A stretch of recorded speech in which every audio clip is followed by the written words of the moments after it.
All right, welcome back. We apologize for that little hitch. It's still Galaxy today. We are going back to Ibadan where Dr. Badio Ojo is standing by.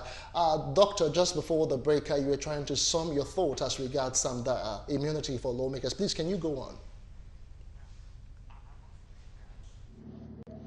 Yeah, I was saying that the immunity bill that Mr. President is trying to sign to become a law is not good for our nascent democracy. I was making laws for us. They must not enjoy immunity from the law they are making.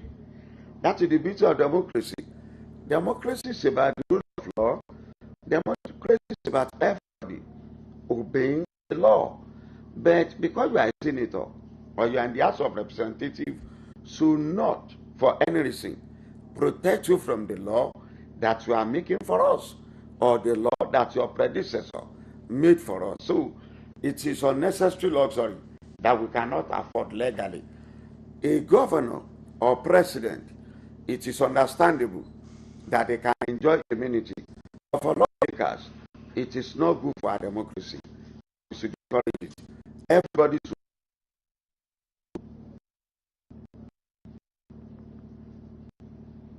Right, sir. Okay, well said, sir. But according to the immediate past Secretary General for Nigerian Bar Association, in person of Mazi Afam Njoku, he actually said that experience has shown that it is prone to abuse or leads to unwillingness or reluctant to prosecute them when they leave office. In his own opinion, to grant them immunity is unnecessary and uncalled for. Do you share that opinion as well?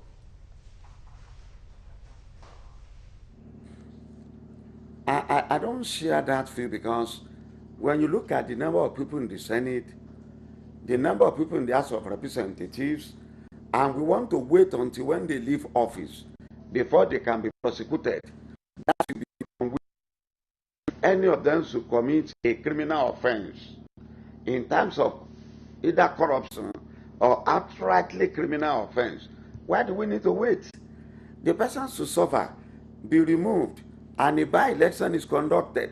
So the business of lawmaking does not in any way enhance immunity from the law.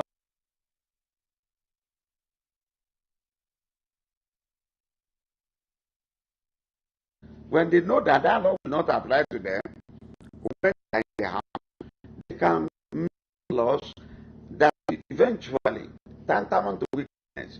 So for me, for our democratic development, it is not the best that they enjoy immunity. All right, Dr. Badojo, aside from the fact that it provides immunity for lawmakers, what we hear about the Legislative House Power and Privileges Act says it will give the legislators, or strengthen their powers to carry out their legislative functions. For instance, it includes powers to summon any person to appear before her, give evidence, including power of an officer of the Legislative House to arrest any person who commits an offense against the Act. Don't you really think it's a step in the right direction?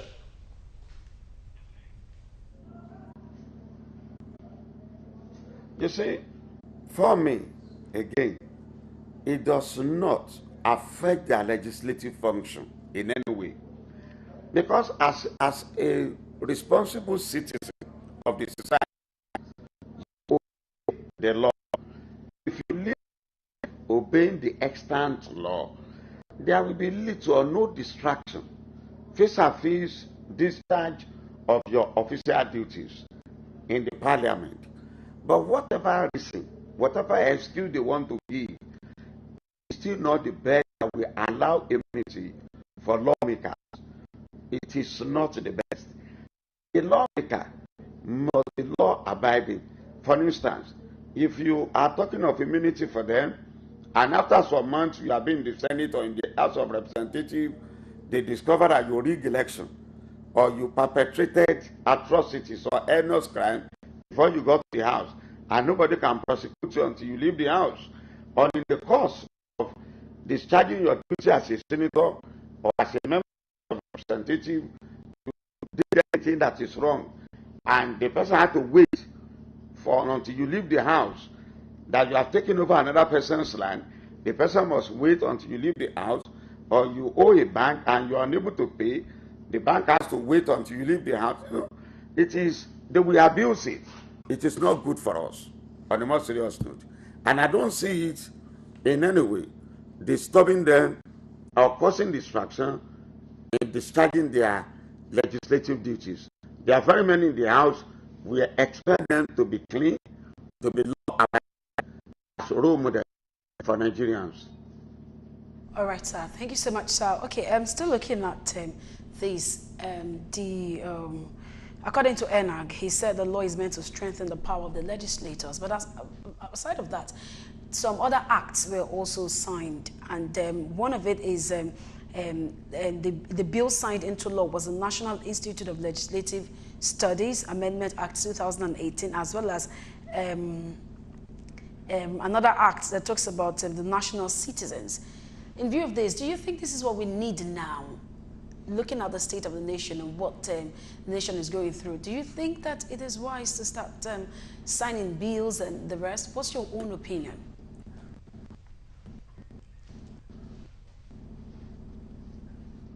If the bill is signed into law, no doubt it will strengthen those in the parliament, but not positively in terms of discharge of their legislative duties.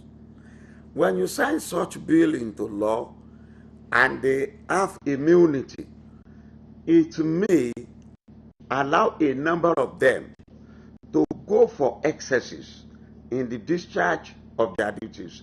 Don't forget that there is a tradition all over the world, vis-a-vis members of the parliament. Whatever you say on the floor of the house about anybody, you are protected. You cannot be prosecuted for it. You may be talking on the floor of the house and accuse anybody and say, Mr. A, B, or C, that the person is a thief. Even if it is being covered live by radio or television, the person cannot go to court and begin to talk of defamation of character.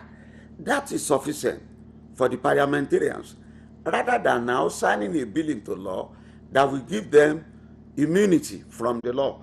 The tradition they enjoy in terms of protection is sufficient for them to be able to discharge their duties. And that is the tradition globally. Being a senator, being the House of Representatives, should not make that person a super citizen of this country. Immunity law will make them a super citizen. That is the truth. All right, Dr. Bade, I would come back to you in a moment. I will just take a quick break and we'll come talk some more on other issues. It's still Galaxy today. Just to remind you that you can be a part of this discussion. Okay. You can send an SMS on the number now being displayed on your screen, or interact with us via our various social media platforms using the hashtag Galaxy today.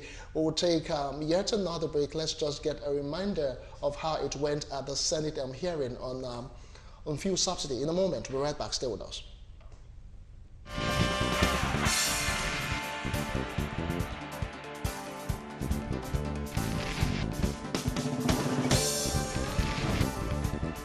Messages on the numbers now scrolling, or interact with us using the hashtag Galaxy Today on our various social media platforms. Many thanks for standing by, Dr. Ojo.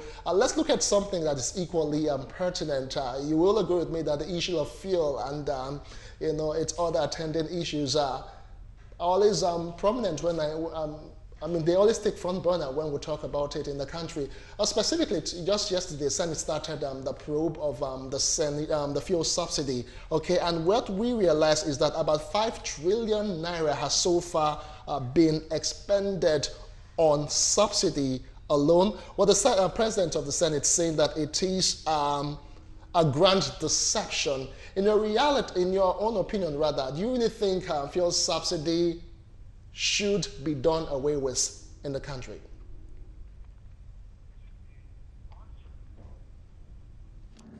You see, the oil sector has become a national embarrassment.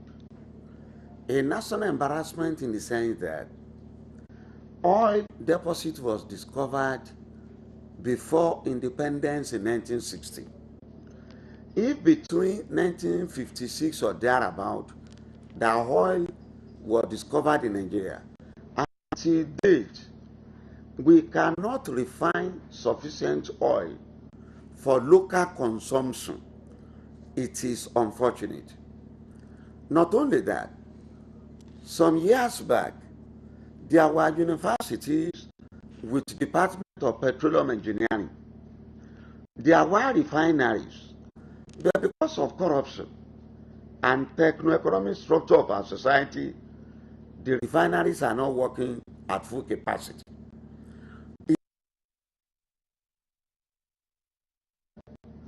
Export the thing to US, to UK, to Russia, and now import for local consumption along the line.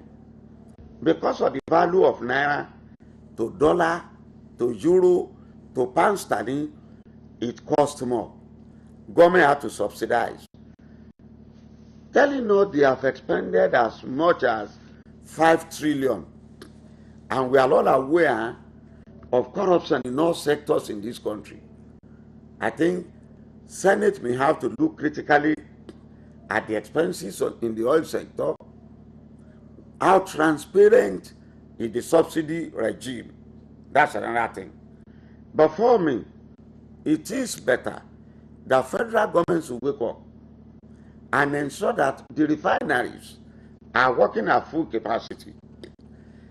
Encourage local investors and international investors too to come and set up refinery in Nigeria.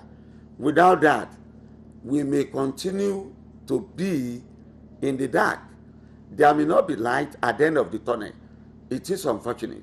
And a situation like this does not call for Mr. President to be petroleum minister. Let us know who to be held responsible for lapses in oil sector. We will be blaming Mr. President for all this because he doubled as the petroleum minister.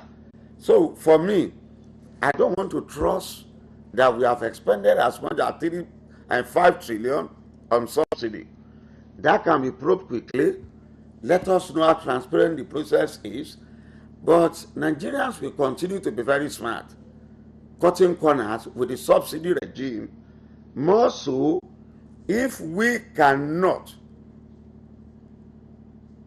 work on our refineries. That is it. So, Bade Ojo, another thing I really want you to react to is what the Senate President said yesterday, although he was speaking through Ahmed Lawan. He said that the committee is also to investigate the process and all those involved in signing out unbudgeted funds for the scheme. How can this be possible? How can unbudgeted funds will actually be signed without the Senate or the National Assembly's approval or knowledge?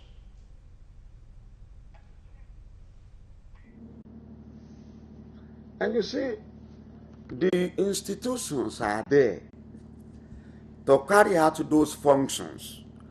But those institutions, they are not strong enough. And that is one problem with an nascent democracy. We have been trying to build institutions until the relevant institutions are strong enough before we can begin to smile.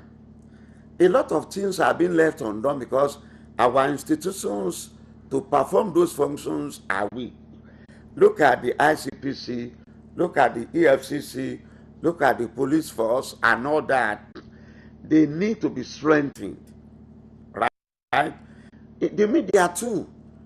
The required investigative journalism that the media should be doing in this country, they are not doing much.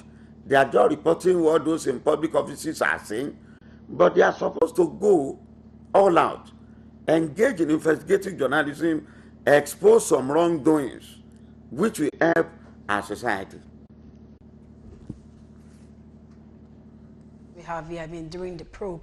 The Director Inspectorate at the Office of the Accountant General of the Federation, in person of Muhammad Usman, says subsidy for the Independent Petroleum Marketers Association of Nigeria is directly to IPMAN by sovereign debt note.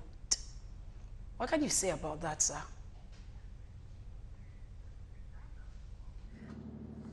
You see, that director may be saying the truth, But we still need to find out the extent of trust we can repose in that statement.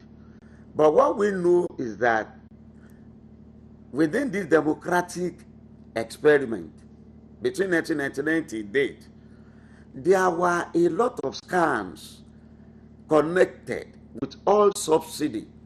And interestingly, it involved members of the of the National Assembly as at the time. Till date, including big wigs, none of them has been prosecuted and jailed. The case has been dragging on.